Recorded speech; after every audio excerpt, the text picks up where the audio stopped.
Hey guys, Hey Dragon here, back with yet another Hunter x Hunter video, and this video is the single most interesting topic in the entirety of Hunter x Hunter. Hear me out, it is about tarot cards.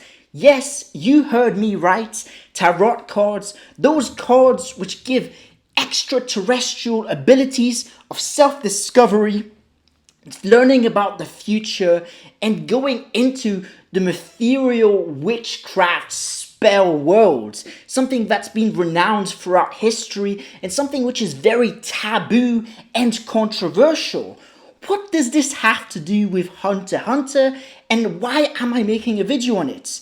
Well, to get to that point, I've got to explain how I actually got here.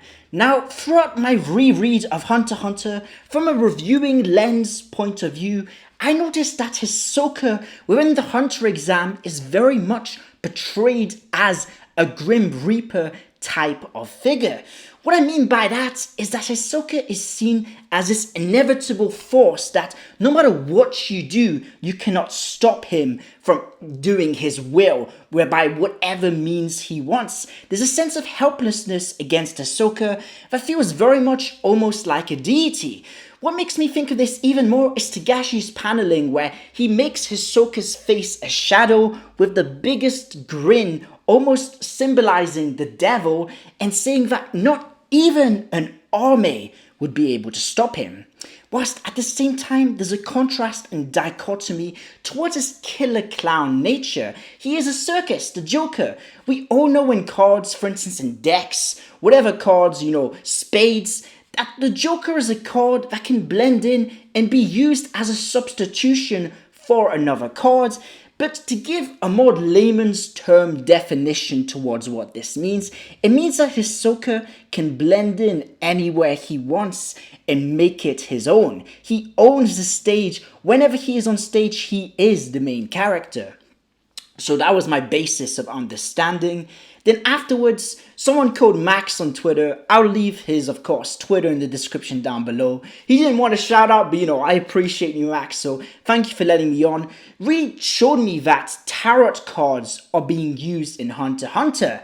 Now this was through the use of the cover of chapter 53, and this is when this concept really comes into fruition. And now throughout the tarot card usage within Hunter x Hunter, I've found that there has been a level of consistency which makes it impossible for Togashi not to have known and not to have used it as a means to let us, the audience, have a chance of working out where the story goes before it actually gets there. So, keep in mind what I said about Hisoka in the Hunter exam, and we're going back to that time period from a tarot card point of view. Now, in the Hunter exam, Hisoka uses the tarot card of the Fool. Now, what is the Fool? What the Fool is, in definition, exactly what Hisoka's personality exemplifies. Someone that is an enigma. Someone that no matter what they do or where they go, they change the dynamic and they change everything that they touch. It's someone that enters a room and everyone in that room has an adverse or some kind of reaction to them. A good example to this would be Pariston. He is another Fool type figure within the Hunter x Hunter universe. But what is interesting is, as the Hunter exam continues, and then we get to the next official arc in Heaven's Arena, the tarot card that Hisoka uses changes. And that change starts in chapter 53. Chapter 53 is the start, and in many ways, it is the end as well of this theme and of this phenomenon which has never been done before in manga. Now, in chapter 53, in Japanese lore and history, I think I need to delve a bit into the history. There is these things called Shinagamis, and now Shinagamis are the gods of death. But our equivalent in Western culture to these Japanese ethereal creatures is the Grim Reaper, and Togashi creates the bridge by giving Hisoka the scythe of the Grim Reaper, whilst being a Shinigami on his own death card. Now this is the most excellent use of foreshadowing in the entirety of Hunter x Hunter, bar none, since of course we know that Hisoka does actually die, and spoiler alert for the video, he shows that card right before he does die, so it is, wow, it is absolutely nutritional goodness the GOAT Togashi has really cooked. So let me break this down because I'm really excited. Throughout the Heaven's Arena arc, he uses, of course, this new card of death, but whilst also still using the card of the Fool. He does this with the Fool when he is in interactions with Gon and Killua, showing the dichotomy in different personalities he inherits depending on the situation he is in. Hisoka hanging out and Hisoka in a fight using his duty of the Grim Reaper, and that is something that is a thread which gets established in Heaven's Arena and is completed later on in Heaven's Arena, is this theme of fates. I touched on it in the Hunter exam, but here it is exemplified. Of course, the death of the Tarot card doesn't just mean death in the very metaphysical understanding of the word. It also means the death of control and the death of oneself, of one's oneness in himself and his spirit. This shows that Hisoka, whilst using this card, has just gained control over you. It is going into this ethereal aspect of Hunter x Hunter that's playing on the fact that Togashi is making Hisoka a character that cannot be denied and that is constantly put up almost into a deifical pedestal, very much in the very same light as King Meruem himself. Hisoka is shown in a similar light during Heaven's Arena. And now, there is lots of hints, lots of tarot cards being used every time that Togashi is able to get Hisoka to show the reader his cards. But the most prevalent one, and the one that really solidifies this as not just overlooking and conspiracy theories and whatever not, that makes it official that Togashi has done this indisputably, is during Hisoka's fight with Castro. Hisoka, during his fight with Castro, is very intense on making Castro suffer mentally. He does this at first by using the Fool card and having himself get beat into a puddle. This shows that Hisoka, that even whilst getting his ass kicked, is still in control. But then, before Hisoka goes on the counterattack, he shows Castro the Death Tarot card. And now, what's so important and what's so indicative of this sudden tonal shift in the moments is that right after this, Castro completely breaks mentally. He is in complete and utter submission to Hisoka, and Hisoka brutally kills him exactly like how he wanted to. This use of the cards and the subsequent use of the cards meaning within the death of Castro in the most literal sense of the definition just shows us at this point that Hisoka has gone from the Fool to the Grim Reaper. And Hisoka continues as the Grim Reaper for quite a while until during York New City the tarot cards go worldwide and they get used much more expansively during the story. Now, what do I mean by this? For instance, all the Phantom Troop members are actually linked to tarot cards. Now, that's a whole separate video, which is why I said this would probably be a video series. But just to give you one example, just one. Uvogin, his tarot, of course, is spider tattoo number 11. Number 11 in tarot cards means the number of strength. It is emblematic of raw, unfiltered power. So, in this moment, we've got the whole themes of destiny, of course, with Neon's Nen ability, and afterwards with Chrollo's acquisition of that variability. And Hisoka changes at this point his tarot card, that being when, of course, the Death and the Fool come into one. The Death is one which is all the meanwhile juggled with the concept just as much as it is of death, but with fate. And Hisoka, as he narrows in on his targets that he is trying to enact that fate upon Chrollo, changes into the Magician. Now, the Magician cards, I'm going to put up a real quick definition of what the Magician card means, just so you know I can give you guys the most up-to-date, best factual video. I've got my notes here, so yeah, the Magician cards is emblematic of mystery and trickery. Of course, we see after he pulls this card in the Phantom Troop hideout, the first thing he does is fool Pakunoda by changing his card, which is the beginning of the trickery. And Hisoka goes as the Magician and is emblematic of that character.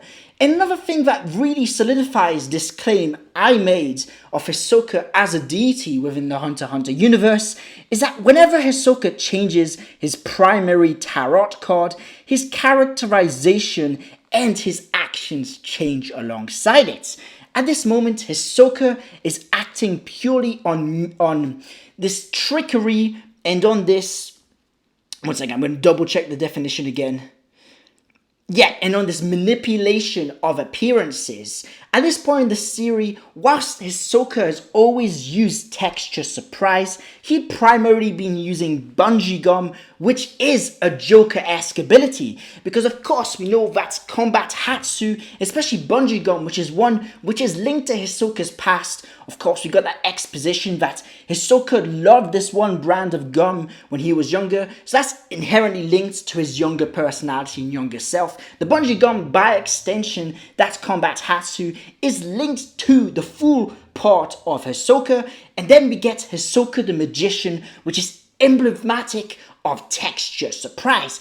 This act of fooling and masking everyone, including himself. Hisoka at this point of the story is a wild cannon. He's got no idea what he's doing, how he's going to go about it. He forgets all his prior established plans with the Phantom Troop, then heads back with the Phantom Troop to get to Chrollo. And at this point in the story, he is the most fun he has ever been. Of course, this is the Greed Island portion of the story. And what better part of it is in Greed Island, where there's a sub-thread where it's all about this detective plotline where Bisky and Killua are trying to figure out what Hisoka is hiding. And Hisoka is dabbling in both those, of course, fool and deaf qualities, but in a manipulative sense. So, and this gives us a really, narrow progression, or maybe that's not the word, it's a clear outward progression of the story. And this continues until we get to the election arc. And that's when our next major change starts. Within the election arc, Hisoka uses his second last tarot card. That being of the Hanging Man. But he doesn't use it directly. In fact, no. Togashi makes use of it through his paneling, through his use of corruption, through his use of contextualization, and this is in his fight with Goto. In his fight with Goto, Hisoka, the Magician, is talking about, of course, Goto's fate and about manipulating his fate and getting Goto to be submissive in an active partaker within that fate of his inevitable death. But right as he goes through the killing motion against Goto, he changes it up as he is caught by surprise and he kills Goto upside down in a manner which is so similar to the Hanging Man that it just simply cannot be denied. Let me show you all a picture of the Hanging Man tarot card just to show exactly what I mean.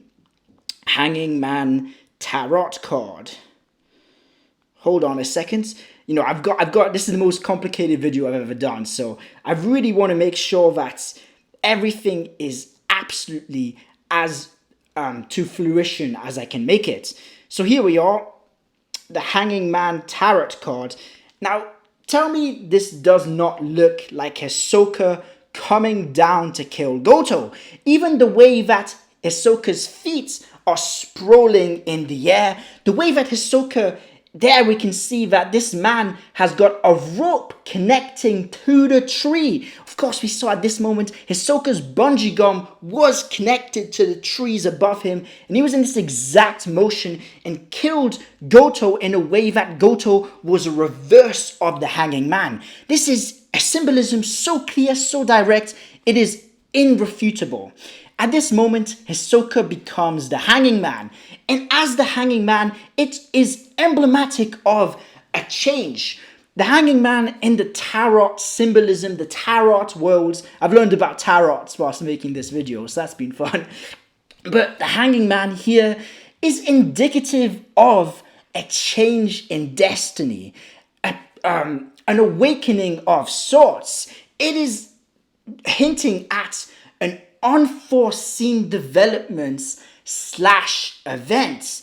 And in fact, this tarot card is loosely but also very strongly linked to another, which in the end completes Hisoka's character arc and starts it all again, that being in Heaven's Arena. Chapter 357. The amount of tarot cards used in this chapter is absolutely crazy. Now, if you don't know exactly what chapter I'm talking about, this is the fight between Hisoka and Chrollo.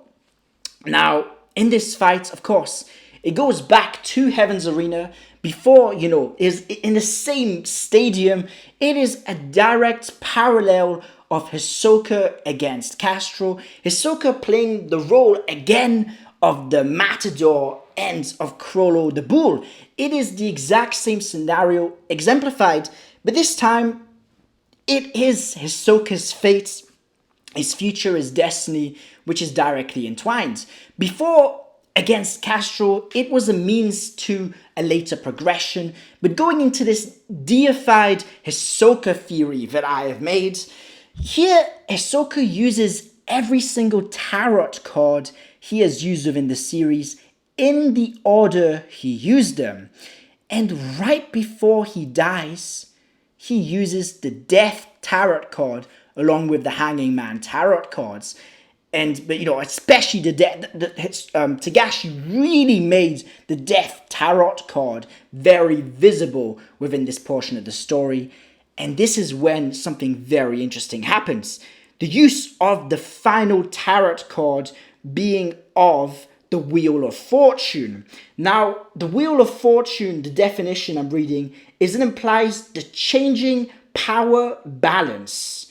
It is one which is about fates, cycles, and the unexpected changes. Now, what does this mean in the context of the fights? Hisoka was fated to die. This is his metamorphosis. And as Hisoka the Grim Reaper, the controller of deaths, the trickster, the magician, and the fool that directs his own way, alongside the Hanging Man, which in itself is a reversal of reality and of being able to foretell the future, which unlike anyone else in any other context shouldn't be able to do, Hisoka is able to use his death as the springboard to come back to life and to change completely his tarot symbolism and meaning. Hisoka goes fully from the beginning of the story, right? He was the fool in every way, shape, or form, and now he is completely the Grim Reaper. But he is the Grim Reaper without all those additions of the others. They are just personality quirks and defects.